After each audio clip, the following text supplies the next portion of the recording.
Mimi kwa majina naitwa Sanani Chai, ndio diwani wa kata ya Bwanga. Mimi leo nilikuwa na sherehe na walimu wa kata hii nzima shule za msingi, lakini nimefanya tukio hili kutambua ugumu wa kazi wanaofanya walimu na umuhimu wa walimu katika taifa hili na umuhimu wa walimu katika jamii tunaoishi.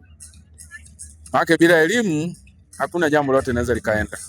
Kwa hiyo ni maana nianze na walimu kuwatambua, angalau tujaribu kuwapa moyo, kuwashirikisha ili wajue na sisi tuko pamoja na wao. Ndio maana nimefanya tukio hili. Tumeona walimu wamefurahi, lakini wameahidi mambo makubwa, na nafikiri mwaka ujao tutaona mabadiliko makubwa. Wito wangu kwa walimu ambao leo hawakupata zawadi kwa ajili ya matokeo, nafikiri wasife moyo. Huu ni mwanzo. Ni mwanzo, tutaendelea kupanua zawadi, lakini tutaendelea kupanua zaidi zawadi kwa washindi. Waongeze juhudi, tunatambua kazi yao. Niombe tu serikali iendelee kutusaidia kuboresha miundombinu ya kujifunzia watoto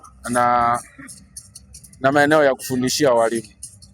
Bwanga tuna wanafunzi kama ulivyosikia, tuna wanafunzi wa shule ya msingi 22,000, lakini tuna shule 10 za msingi. Ukiangalia mahitaji ni makubwa sana ya vyumba vya madarasa.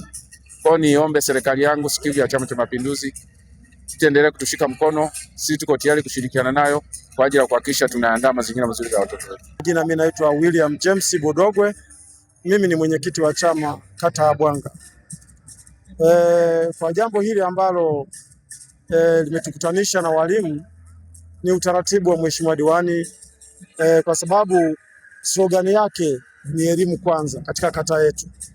Ni elimu kwanza, lakini baada ya kuona anahitaji elimu ende mbele, alichokifanya kwanza ni kuandaa sherehe na kutoa zawadi kwa ajili ya walimu ambao wamefanya vizuri.